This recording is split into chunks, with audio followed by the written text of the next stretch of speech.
I had to think about it. I wanted to do it very, very, very badly. That's the wrong word to use. I didn't want to do a bad album, but I wanted very, very much at this point in my life to make an album as part of my legacy, to show that at least I was here. I had other stuff before, but none of it was distributed. It was just music that was recorded, basically. And this here had a whole system behind it. The recording company, which was quite large and all that. And so I went for it. But I'm thinking, I'm 80 years old. 3/4 of my lungs are filled with cancer. You know, what am I doing? I said, well, if you don't do it now, it's going to be worse later on. I said, do it now, and all the things that you've been teaching your students about mentoring, about telling the story, and that's exactly what you're going to have to do now. That was my thought. I'm just going to have to really, really get involved with telling the story well enough so that it will be a superior reading of a thought process going on, of a song, of a story. And I didn't do it with every song. I don't think I did. But with some of the songs I did. Some of the songs I'm very happy with, in the respect that I was involved with the music. But all of a sudden there's this, and now ladies and gentlemen, Jimmy Borges puts out his first complete album with a well-known recording company at the age of 80. That in itself was kind of unique, but it worked. Technically, I had very good engineers, very good mastering in Los Angeles, and I picked all the songs out myself. I picked songs, not so much that I sang in nightclubs. I didn't do these songs in nightclubs. I sang these songs at home, or they were just favorites of mine. Wildflower. I love that song. It just tells a story of, see, for me, it's a young girl. A young girl who could be you, Terry. Really. She's faced the hardest time she could imagine. Many times her eyes fought back the tears. And in her youthful world, when her youthful world was about to fall in, each time her slender shoulders bore the weight of all her fears. And a sorrow no one hears still rings in midnight silence in her ears. Let her cry, she's a lady. Let her cry. She's a child. I mean, oh my God. And I think about people I know who are like that. I think about you. You fit that category. You're a strong person. Yet you have so much tenderness in your life. Because you're involved with music and you're involved with life. But I relate you to that. I relate my daughter to that. She's the same way. Very, very, very sensitive.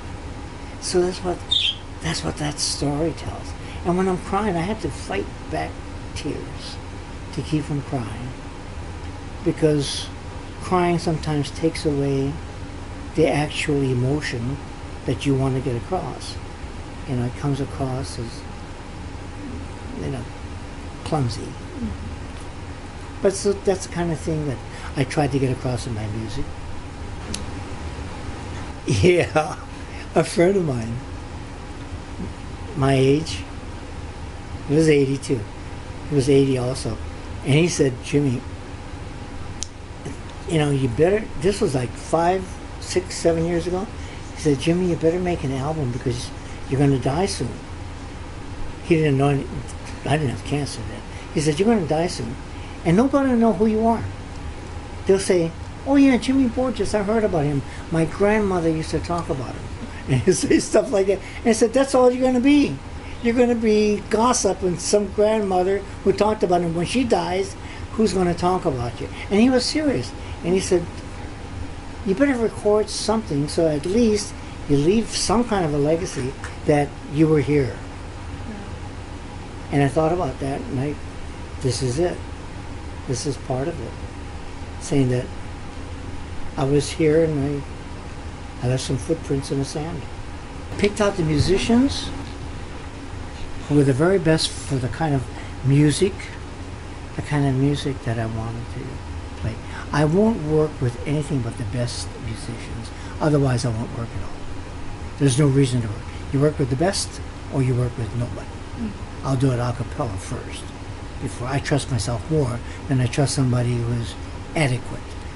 I don't want adequate. I want expert. And these guys were all experts, especially my trumpet player. My trumpet players. Every time I hear them, I get what we call chicken skin.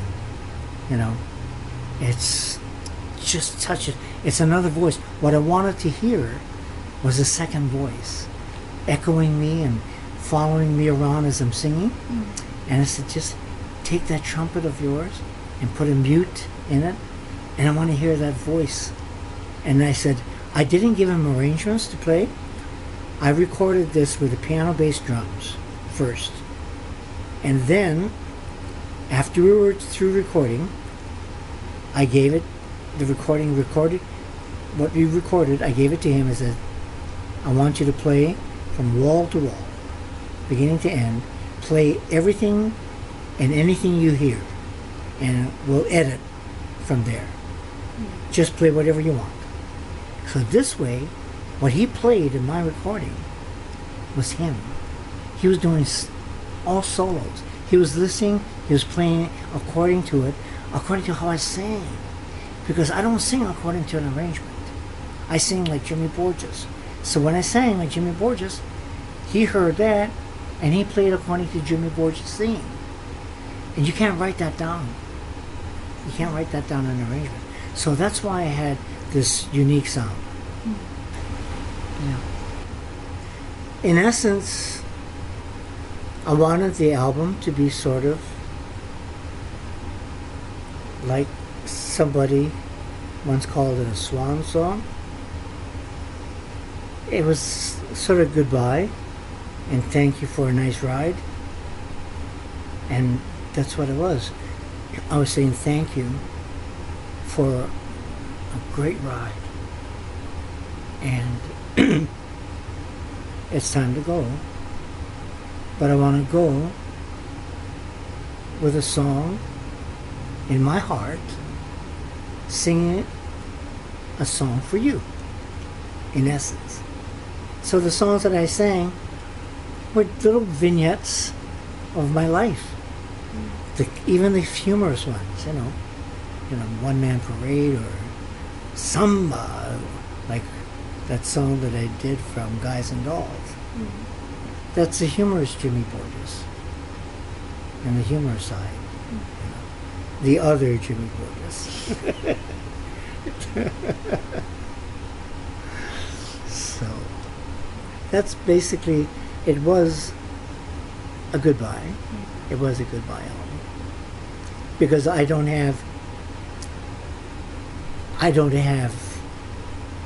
it's not possible for me to sing anymore like that. Physically, my lungs won't hold up, and neither will my voice. It was hard because I wanted to make sure that the honesty of who I was came through. It needed to be honest. More than anything else, it needed to be honest. And that's what I wanted to get across. And certain songs are harder to do than others because technically they were harder because of my restrictions. So, but I found ways to do it. Yes. So what's happened to that? It was, you know what? It was so, I have it right behind me. It's right back here, if you want to grab it. There's a little sketch right back there. This is the exact pencil and pad sketch that Tony made of me while I was singing. And he wrote down Bennett, and he wrote, my main man, that's me. That thrilled the hell out of me. Can you imagine? I mean, we're talking about Tony Bennett, one of the gods in the world of music, who's still singing at 88 years of age. And he wrote that, and he called me his main man. And he used to come and see me whenever he was in town. And that thrilled me. It thrilled the hell out of me. I was, he's a good time. And so that was going to be on my, but everybody felt that it was a little bit too stark. And they wanted really a picture of Jimmy Borges, which is up there in that wall. I would say it's kind of large, but that's what wives do. They take pictures, blow them up, and put it up in walls. So they went for that, and I got good response from that. Well, I'm one of those kind of guys that I have never done the perfect song, never in my life, and I've been singing for 60 years, and everything I hear, I said, right there I could have done this, or right there I could have done this. But I do that all the time. It's just, and people don't want to talk to me anymore. Then my musicians or producers and all that, they'll tell me, Jimmy, shut up. Shut up, because you're ruining it for us. So we love it. Herb Alpert. You know who Herb Alpert, the very famous trumpet player, and his wife Lonnie Hall, who sang with Brazil 66. Anyway, Herb Alpert is one of the most honest guys. I think I've just mentioned it, that I gave him a lei once, and he took it off and says, I don't like leis. And I mean, that's really, you don't do that to a Hawaiian. That's sort of, not done. But that's her. He didn't mean it in a bad way. He just didn't like leis. So he's very honest. He and his wife told me after they heard the album, they were two of the first people that heard it, they said, Jimmy, you've done a perfect album. They said, it was a perfect album. They said, I laughed, and then I cried. Then I laughed again, and then you had me crying. And they said, the songs that you picked and the way you sang them with conviction and feeling was, and you did it cleanly. We could tell that you didn't do all kind of fixing up technically in it that a lot of people use. They use a lot of technical gimmicks to change their voice around, And he said, we could tell that this was you. And that's exactly what it should be. He said it was a perfect album. You should be so proud. And then I realized that, well, okay, it's okay. It's not perfect, but it's okay. But it's that kind of thing. I got wonderful response from people in the business that liked it, that really, really made a difference to me, Mm-hmm. They weren't just fans. There were people who were Count Basie's drummer, and Monica Mancini, and Henry Mancini's daughter, the singer. And these kind of people were telling me how much they liked it. And that means something. Mm-hmm. And then they would tell me why. Not just say it, they liked it, they would tell me why. And explain it. Mm-hmm. So, I'm riding it till I go. Of course, I don't have any other choice, but that's okay. It I remember the words exactly. One word. Me? My whole life had been perfect. I had a perfect life. Perfect life. Everything I went after, I got because I went after it. I wasn't going to let anything. I never believed in failure. Ever. No such thing as failure. You keep trying and trying until you succeed. You just do it. And when I said, me, I got cancer? And then they told me about it, technically and all that.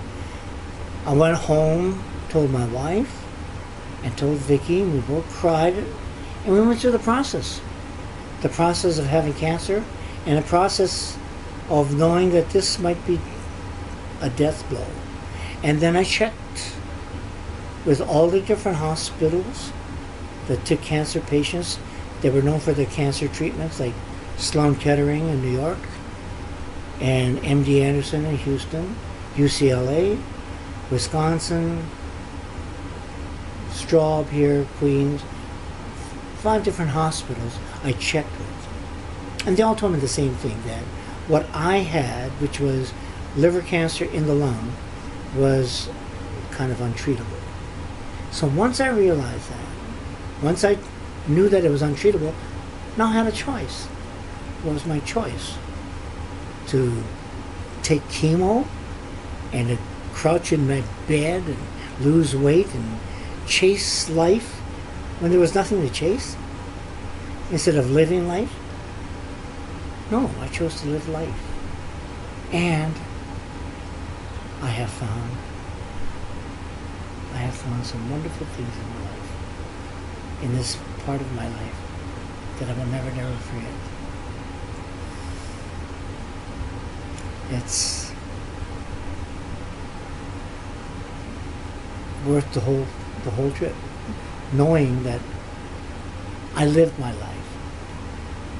I did concerts, I mentored people, I talked to them, go to hospitals and talk to cancer patients here, talk to cancer institutes, stuff like that. For those who ask, I don't go there on my own, but those that ask, they want to know what it's like from somebody who's going through the process. And the people who are like the cancer institutes, the ones that are in the laboratories, they don't see real patients. They just see test tubes. Mm-hmm. I said, I wanted them to see a real patient. This is what you've done. Thank you. Thank you for what you've done, because you gave me 4 extra years or 5 extra years. It's because of you, so thank you. Mm-hmm. So it's those kind of things that I'm doing now. No, I had to think about this a lot. And what am I going to do? Am I going to just make believe nothing's there and just go along? And I said, no, that'd be foolish, because I have an opportunity. My cancer, right now, dying of cancer, gives me the opportunity to once again be a teacher. I'm a mentor. I can mentor people as to how to die. I have the opportunity. Not many people have that opportunity. Mm-hmm. So I'm taking that opportunity. I was working with the Hawaii Five-0 last week and a half ago, with Alex O'Loughlin, the star. And we were talking about the fact that I was in the process of dying from cancer. And he said, what about your bucket wishes? Have you done your bucket wishes? I said, well, there's a few I haven't. I wanted to go to Tibet, Nepal, and Machu Picchu. He said, why the hell aren't you doing it? I said, well, I thought about it, and I made the choice that I would rather stay here and be a mentor to people who are also dying, but aren't dying with the grace and the fortune that I have. Mm-hmm. I have the opportunity to say something to them and to their caretakers, and to those who don't know they're going to die. So this is my opportunity. That's what I'm doing. That's what I chose to do.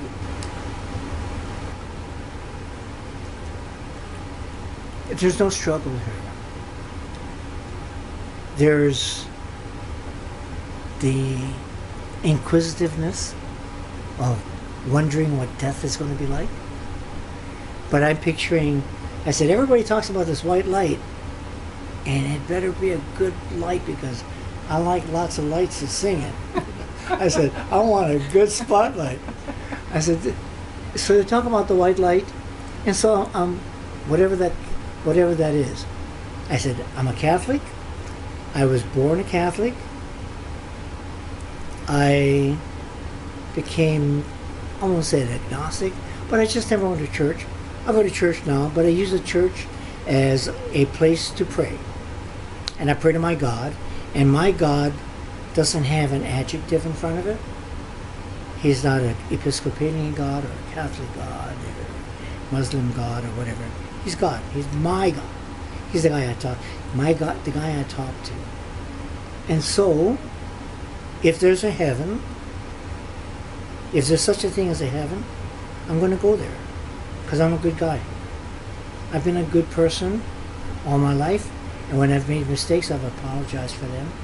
Many I still rue, errors that I've made in my life, but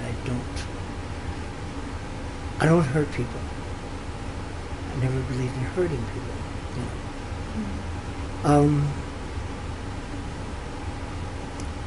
If there isn't a heaven, so what's the big deal? You die. That's it, folks. That's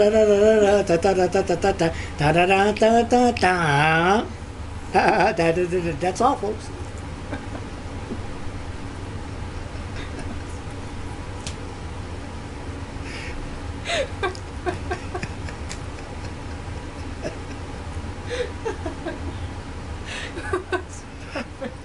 That's a good ending.